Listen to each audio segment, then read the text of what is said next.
नमस्कार, आप सभी का स्वागत है। तो आज की इस वीडियो में हम लोग बात करेंगे प्रशिक्षित स्नातक या कहीं टीजीटी की और जानेंगे कि जो टीजीटी का विषय है, हिंदी विषय, उसका पाठ्यक्रम क्या है।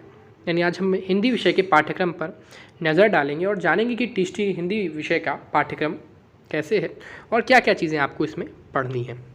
ये चीज़ आपके लिए बहुत ज़रूरी है क्योंकि अगर आप आगे टीजीटी का भर्ती जो आने वाली 27,000 उसमें अगर आप अपना हिंदी विषय से एक फॉर्म डालना चाहते हैं या हिंदी विषय से आप टीजीटी शिक्षक बनना चाहते हैं तो आपको इसके विषय या पाठ्यक्रम को अच्छे से जानना होगा। इस विषय के पाठ्यक्रम को आपको अच्छे से जानना होगा, माफ़ करें। तो चलिए जान लेते हैं क्या है इसका पाठ्यक्रम। हिंदी विषय के पाठ्यक्रम को अच्छे से समझ लेते हैं और कुछ टिप्स जो आपको जाननी ज़रूरी है। चलिए शुरू करते हैं इस वीडियो को।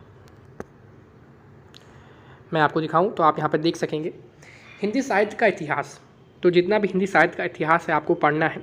आदिकाल, भक्तिकाल में जितने भी खंड हैं, संत काव्य, सूफी काव्य, राम काव्य, कृष्ण काव्य, रीतिकाल, आधुनिक काल, भरतेंदु का युग, द्विवेदी युग, छायावाद, प्रगतिवाद, प्रयोगवाद और नई कविता। यानी आपको सबसे पुराने से लेकर सबसे आधुनिक तक का जो इतिहास है आपको हिंदी साहित्य का, वो आपको अच्छे से आना चाहिए। इसमें अच्छे से आपको पकड़ या नॉलेज होनी चाहिए।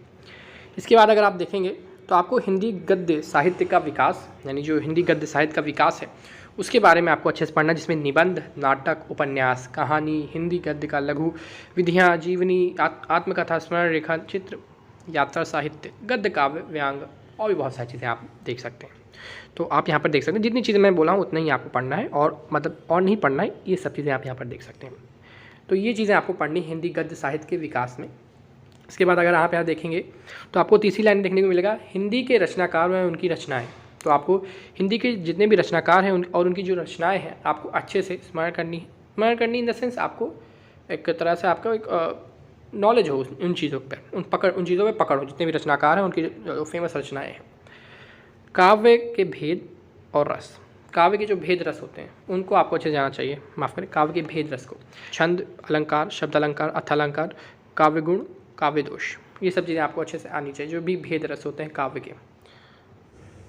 तो अगर आप आगे देखेंगे तो आपको यहाँ पे देखने को मिलेगा हिंदी की जो बोलियाँ हैं, विभाषाएँ, हिंदी के जो शब्द संपदा है वो, हिंदी की जो ध्वनियाँ देवनागरी लिपि नामकरण, यानी हिंदी की ध्वनियाँ देवनागरी लिपि नामकरण, ये चीज़ आपको अच्छे से पढ़नी ही पड़ेगी। विकास, विशेषताएँ और त्रुटि सुधार के जो प्रयत्न हैं उनको आपको अच्छे से जानना होगा।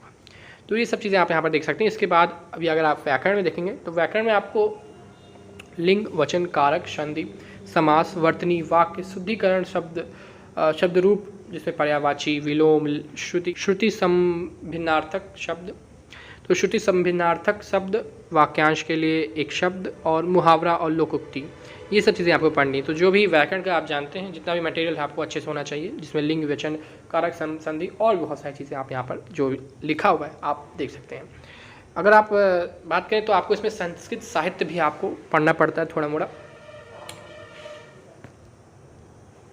तो संस्कृत साहित्य में अगर आप एक नज़र डालें तो आपको संस्कृत साहित्य की जो प्रमुख रचनाकार हैं या संस्कृत जो भी प्रमुख रचनाकार हैं संस्कृत के, और उनकी रचनाएं आपको पढ़नी है, जिसमें कालिदास, भवभूति, भारवी, माघ, दंडी और श्रीहर्ष हैं। तो इन सभी संस्कृत के विद्वानों की रचनाएं और इनकी रचनाकार, जैसे आप मैंने बताया, इनके बारे में आपको जानना पड़ेगा, उनकी रचनाओं के बारे में आपको एक अच्छी खासी नॉलेज होनी चाहिए।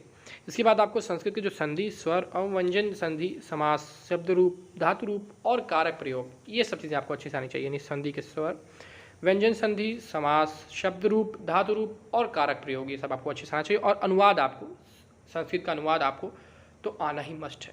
तो यह चीज़ आपको आनी चाहिए। तो आपको अब अगर मैं एक सूत्र में बताऊं तो आपको जितना भी काल है संस्कृत साहित्य का इतिहास जो कि है, आदिकाल से लेके आधुनिक काल तक, यानी नई कविता तक आपको जानना है। हिंदी गद्य का जो साहित्य का विकास है वो आपको अच्छे से पढ़ना है। हिंदी काव्य का जो भेद रस होते हैं, जितने भी भेद रस हैं इसमें आपको अच्छे से पढ़ने हैं। हिंदी की बोलियाँ, जो भी बोलियाँ हैं, भाषाएँ हैं, वो भी सब चीज़ें आपको अच्छे से जाननी है। और जो भी व्याकरण है, जिसमें लिंग, वचन, कारक, संधि, समास, वर्तनी, वाक्य शुद्धि, शुद्धिकरण और भी बहुत सारी चीज़ें आप देख सकते हैं यहाँ पे। और संस्कृत में आपको जो भी रचनाकार हैं, प्रमुख रचनाकार, उनके बारे में आपको अच्छे से जानना होगा, जैसे भवभूति, भारवी, माघ, दंडी और श्रीहर्ष है। संधि में संधि, स्वर और व्यंजन संधि, जो नॉर्मल लेवल की संस्कृत की व्याकरण होते हैं वो आपको अच्छे से आने चाहिए और अनुवाद आपको मस्ट आना। तो ये चीज़ें आप देखेंगे तो आपको पता चलेगा कि ये पूरा हिंदी का पाठ्यक्रम है